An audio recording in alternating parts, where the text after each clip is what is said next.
screenings.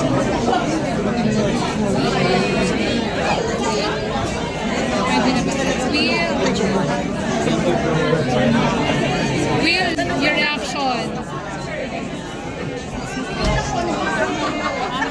Will, tanong lang namin yung reaction mo the first time mo napanood yung Reaction ko, grabe, sobrang roller coaster yung emotion.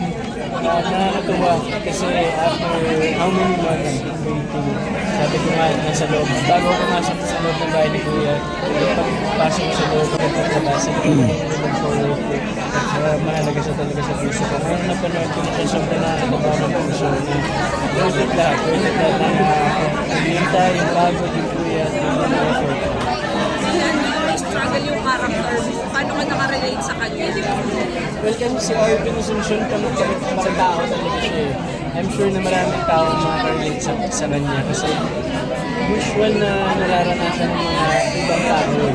Kaya napakadaling mamugot sa kanya kasi nangyayari talaga sa totoong buhay. Pero ikaw personally, meron ka bang experience Struggle na nire- ganun. relate mo? Struggle, of course, meron naman. Siyempre yung pagod, yung pressure, hindi naman may iwasan dito sa issue. So, sa mga nakakita talaga siya. Na-experience mo na rin bang mag-fail? Of course, siyempre naman darating tayo sa buhay natin na meron tayong ibang bagay na babagsak tayo, hindi natin magagawa ng tama. Kaya wala naman yung tao perfect. So lahat tayo na pinagdaan. Pwedeng ma-share ko na experience mo yun na nag-fail ka and paano ka bumawi?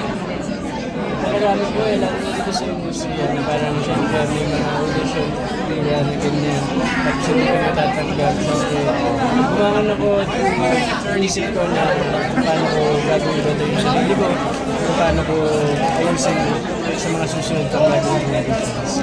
So ngayon na nasa iyo na yung mga pangarap mo, natutupad na, anong pakiramdam ngayon?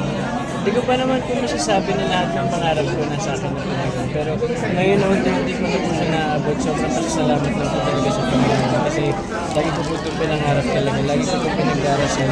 Ngayon, unti-unti ko na po siya naabot. Kaya sobrang grateful lang po. Gusto ko po siya talagaan talaga po siya. Na-realize mo yung importance ng character mo sa buong pelikula after mo naman. Actually, while doing the film, while shooting the film, doon ko po na-realize talaga yung importance ng characters. Kung saan na pinaglalaban yung characters ko. Then, ngayon yung napanood ko na po talagang nakakatuwa. Kasi napanood na ng maraming tao.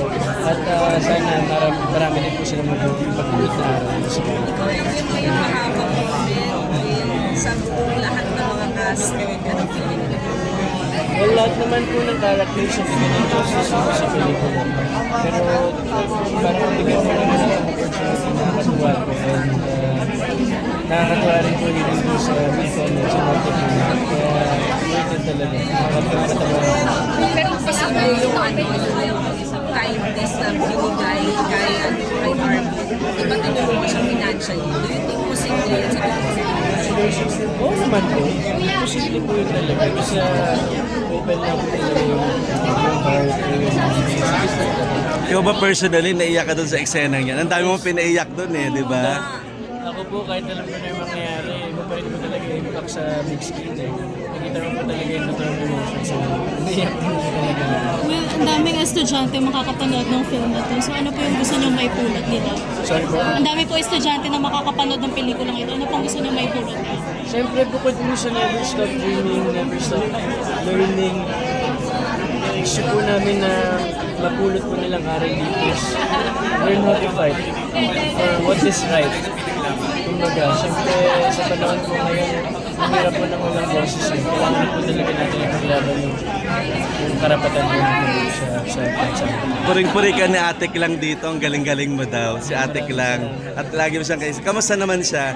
First acting ano niya daw to, at kasama First acting, ka. but hindi po siya mukhang first acting na nag-shoot kami kasi sa ating lang sobrang natural po talaga ng pagganap na dito sa character niya. Smooth lang talaga po. Ano rin masasabi mo dun sa love team nila ni Kek lang daw, Kian and Hindi ko Klang? maiwasan kanina, ang dami kong side comments kasi nakakakilig naman talaga at napapangiti din talaga ako sa mga eksena nila. So, super good ship nila. Kabahan na daw ang Das Bia sa ang Will ka dahil sa kanila. Medyo nanginginig na nga po. Will, dalawa yung end entries mo sa MMFF. So tingin mo saan ka mas lulutang?